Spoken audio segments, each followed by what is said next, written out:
Do you plan on rolling back the opening of infantry positions to women based on your previous statements? Senator, I've never come into any job with an agenda, a preformed agenda of changing anything. I come in assuming the people before me deserve respect for the job they did and the decisions they made. I asked specifically because in previous speeches, one from the Marines Memorial Club in San Francisco on April 16, 2015, you were asked specifically about whether we should open infantry positions and Special Forces combat jobs to women. And you said you did not think it was a good idea.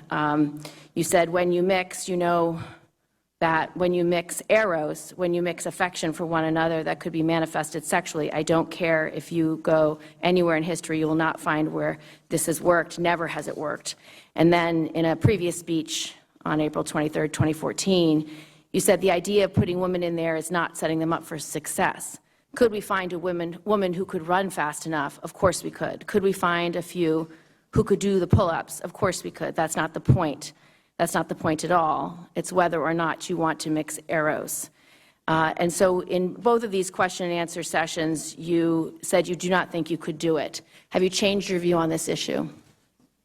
Senator, I was not in a position to go back into government when I made those statements. There are many policies that have been enacted over many years, including the years since I've been on active duty.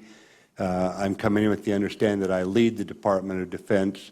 And if someone brings me a problem, then I'll look at it. But I'm not coming in looking for problems. I'm looking for ways to get the department so it's at the most lethal stance. And in that regard, it's all about military readiness.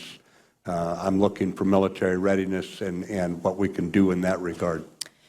Do you plan to oppose women serving in these combat roles? I have no plan to oppose women in any aspect of our military. In 2003, I had hundreds of Marines who happened to be women serving in my 23,000 person Marine division. And this is 10 years before I retired, and I put them right into the front lines alongside everyone else. So you no longer believe that eros is a problem when men and women are serving together? I believe that if we are going to execute policies like this, we had better train our leaders so they can handle all things that come from a policy that's decided in this town. That's our responsibility, to train our young leaders who are going to be dealing with factors that perhaps their fathers did not have to deal with.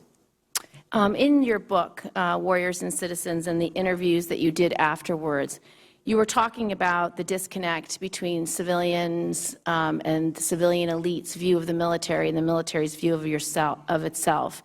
And you cite various policy debates that you think there's a disconnect, and two that you cite.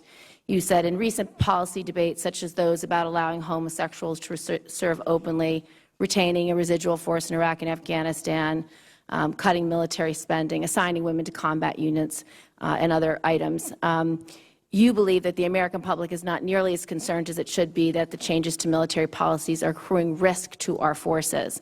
We fear that an uninformed public is permitting political leaders to impose an accretion of social conventions that are diminishing the combat power of our military, disregarding our warfighting practitioners' advice. Do you believe that openly serving homosexuals along with women in combat units is undermining our force? Senator, my belief is that we have to stay focused on a military that's so lethal that on the battlefield it will be the enemy's longest day and their worst day when they run into that force.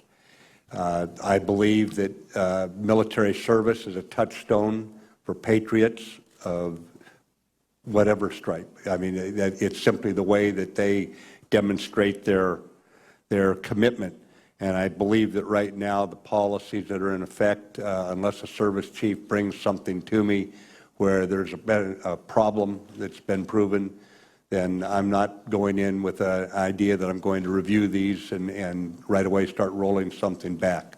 Do you believe that allowing LGBT Americans to serve in the military or women in combat is undermining our lethality? Frankly, Senator, I've never cared much about two consenting adults and who they go to bed with. So the answer is no? Senator, my concern is on the readiness of the force to fight and to make certain that it's at the top of its game, so when we go up against an enemy, the criteria for everything we do in the military up until that point, when we put our young men and women across the line of departure, is they will be at their most lethal stance. That's my obligation as I move into this job. So that's how I will look at the Thank you. And for the record, I'd like in writing whether you believe a gender. Understood, sir. Just for the record, Senator's you answer time that has question. expired.